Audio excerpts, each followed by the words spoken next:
Hi guys! Welcome back to my channel! Alright! Napaka-critical po ng pag-aaralan natin ngayon pagdating po sa mundo ng stock investing guys. Kahit ano pong investment ang papasukin natin, hindi po kita ang priority, hindi po yield ang priority. Risk po ang pinakauna nating dapat pag-aaralan at pagdating sa stock. Ito pong ratio na to ang isa sa pinaka-critical na dapat tinitingnan natin. Interest coverage ratio. Pag-usapan po natin.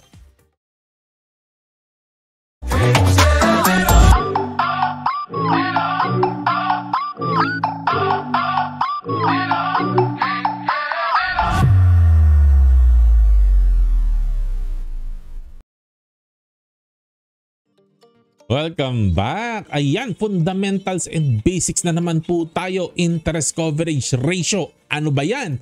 Okay guys, bago po muna ang lahat, re-review lang po natin. Pag sinabi pong utang, debt, sobrang importante po ng debt at napaka-helpful po ng debt pag ginagamit po ng tama. Bakit po? Kasi mas lalago po tayo na mas mabilis. At kung may opportunities na available po sa business ng pinapasukan po natin, nakakatulong po ang debt para makuha natin yung market share agad at maunahan natin yung competition. We can move faster kaysa antay tayo ng antay na makaipon ilang taon, ilang dekada.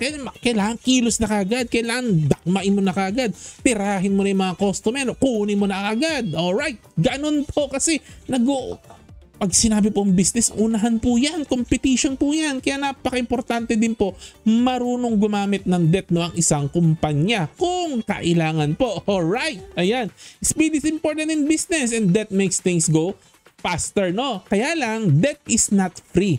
Kasi po, lenders expect interest. Wala pong siraulo magpapautang po sa atin. Wala pong interest. Lahat po, may interest po yan. Kahit anong form of debt, kay loan sa bangko po yan, kung mag-issue ng bond, may interest. Ganun po talaga po, no? And understanding debt is critical. Napaka-critical po na maintindihan natin ng debt. Kasi po ang debt po, kaya po niyang patayin ng company. Kayang patayin. Teggy bells. Alright, malinaw po ba? Lagi ko po sinasabi sa inyo, lagi ko po tinuturo sa inyo sa stock investing, debt and competition are two of the biggest killers ng ng stock investment ng business po. Yan talaga ang pumapatay, either debt or competition. Of course, may mga runner-up, mismanagement kung talagang minalas-malas po, no? Talagang inabuso ng management. Pero usually po, bihira naman po yung mismanagement, no? So aside from mga those things, debt and competition po talaga, pumapatay po talaga ng negosyo po yan, no? Ayan. So, kaya po lagi po natin sinasabi, for checking how much we can earn in an investment, risk po muna ang uunahin po natin.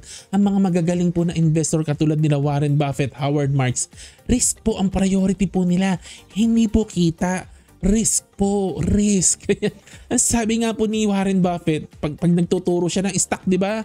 Meron lang daw 2 rules of investing. Ano yan? Don't lose money. Ano yung pangalawang rule? Remember, don't forget daw, rule number 1. Everything is about not losing money. Don't lose money. Ayun. Kaya aanuhin po natin yung potential. Nakikita ka ng malaki, 20%, 50%, 100%. May chance naman na mawala lahat ng pera mo. Kasi kung talagang mali ang decision po natin, pwede mawala ang lahat. Kasi nasilaw ka sa pera, hindi natin pinag-aralan ng risk. Ayun po. Kaya po, pagdating po sa stock, isa po sa pinaka-important na metric na makikita po natin para ma-check po natin talaga kung risky ang isang stock investing po natin, ini-invest natin in stock. Ano yan? Yung interest coverage ratio. Napaka-simple po nito. Madali po maintindihan. Kaya lang po marami po hindi po alam po ito. Kaya po tinuturo ko po sa inyo, no? Ano ang formula po niyan? Simple lang. Yung EBIT, earnings before interest and taxes, i-divide mo lang ng interest expense. Ganun lang. Yan na yung interest coverage ratio. Ayan. Ano yung EBIT? This represents the company's operating profit. No? Operating profit before deducting interest and income tax expenses. No? Ayan. Operating income po ito. No? Or operating profit po, si EBIT, i-divide mo naman siya ng interest expense. Ano yung interest expense? Magkano yung interest na ibabayad mo sa mga utang mo? Yun lang yun. Sa isang taon. Okay? So, yung EBIT mo, magkano yung operating profit mo for 1 year? O, interest expense mo, magkano yung babayar mong tubo sa mga inutang mo within 1 year? O, big example lang po, no? Okay, ang operating profit natin or ang EBIT natin 20 million. And then ang kailangan nating ibayad na interest, hindi po principal, interest lang po ito. Sa mga utang po natin 10 million. So i-divide mo lang yung dalawa. Ang operating profit mo 20 million, ang ibabayad mo na interest sa mga utang mo 10 million. So i-divide mo lang 2 ang interest coverage ratio natin. Ganun lang po kadali po yan, no? O ganun lang. So ano ang interpretation po niyan? Hinibigay ko na kagad ang interpretation para wala nang paligoy-ligoy, no? So pag below 2 po, ang interest coverage ratio, delikado po yan. Delikado na investment po yan. Delikado. Usually po, hindi na po dapat pinapasok natin yan. Tanggalin na po natin yan.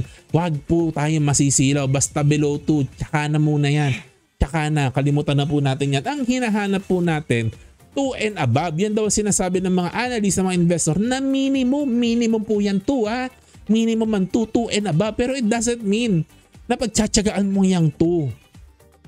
Ang totoong okay na range, okay is between 4 and 6. Yan po ang okay o pwede na. Pwede na pong pagtsagaan yan. Laman tiyan na po yan. 4 to 6, pwede na. At kung conservative ka at gusto mo talagang ideal, sobrang conservative ka, ayaw mo ng delikado, gusto mo super safe, 10 and above ang hinahanap po natin. Maliwanag po ba? Uulitin ko. Below 2, delikado po yan. Huwag na po nating hawakan po yan. Kailangan minimum of 2 and above, no? O, kung medyo aggressive ka talaga, pwede mo na pagtsagaan yung value between 4 and 6. Pwede mo na po pagtsagaan yan. Pero kung conservative ka, sigurista ka, 10 and above. Okay? Liwanag po ba? O, napakasimple lang po. May table na po akong ginawa po, no? Alright. Anyways, akin lang po itong table na po na to, ha? Okay?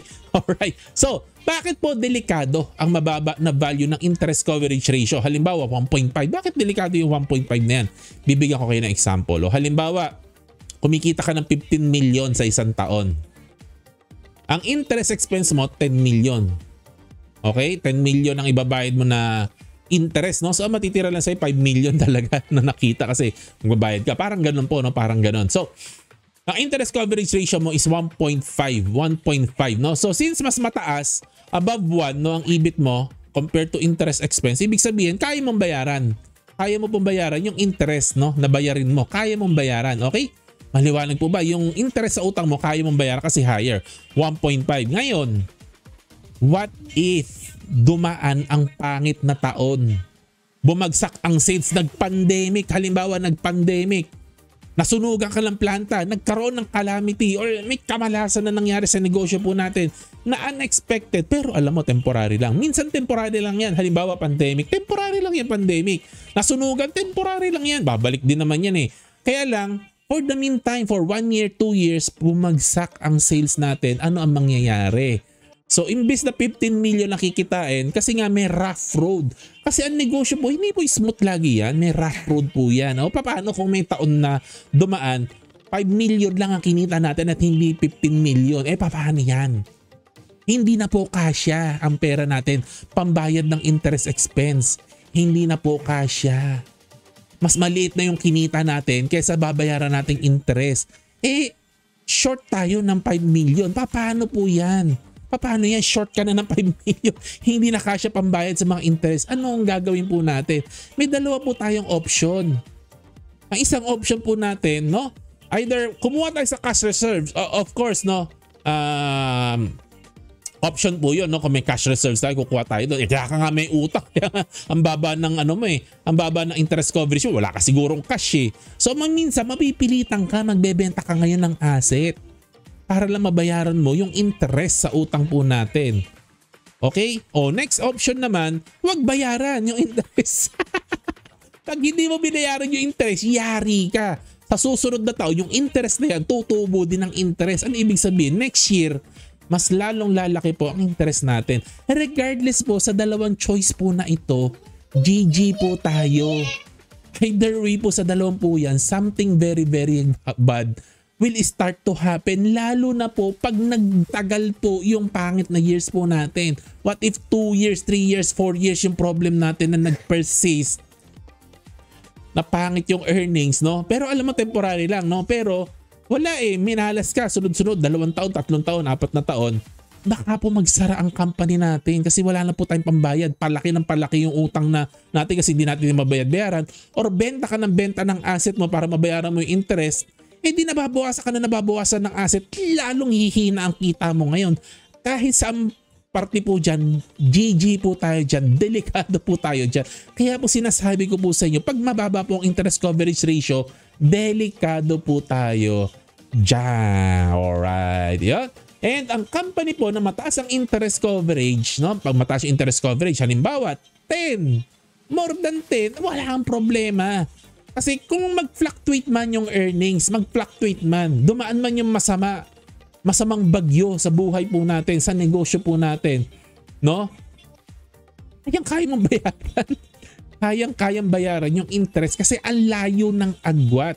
Sa bawat 10 pisong kinikita mo, piso lang yung interest na babayaran mo, walang problema, madaling bayaran. Kahit na bumagsak ngayon yung kita natin, nangalahati, naging 5 piso, piso lang yung babayaran mo, kaya kahit sumama ang panahon, kaya. Kaya ang hinahanap natin na company, mataas ang interest coverage ratio. Maliwanag po ba? Taas po ang paa. Okay, so in short po, ang sinasabi ko po sa inyo, gusto ko po ituro po sa inyo, ang totoong defensive stock po, ang totoong defensive stock, hindi po yung mga stock na nagbibigay ng mataas na dividend. Although factor din yan, lahat naman factor, wala namang one shoes fit all.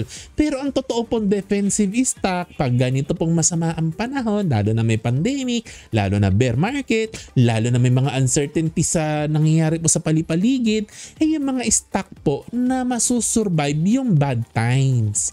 At nasusurvive nila yung bad times kasi mababa ang debt nila at mataas ang kanilang interest coverage ratio, kayang-kaya nilang bayaran ang mga interest sa kanilang mga utang. Maliwanag po ba? Ayun, no? Several strong companies po, sa totoo lang po, marami pong malalakas na company, much higher than 10 po talaga ang values po ng kanilang interest coverage. Bigyan ko ng example, Apple. Alam nyo na to, pag sinabing Apple, napaka-strong na company po nito. Naliligo sa cash po ito. Actually, problema ng Apple, di nila alam saan dadalhin yung cash nila.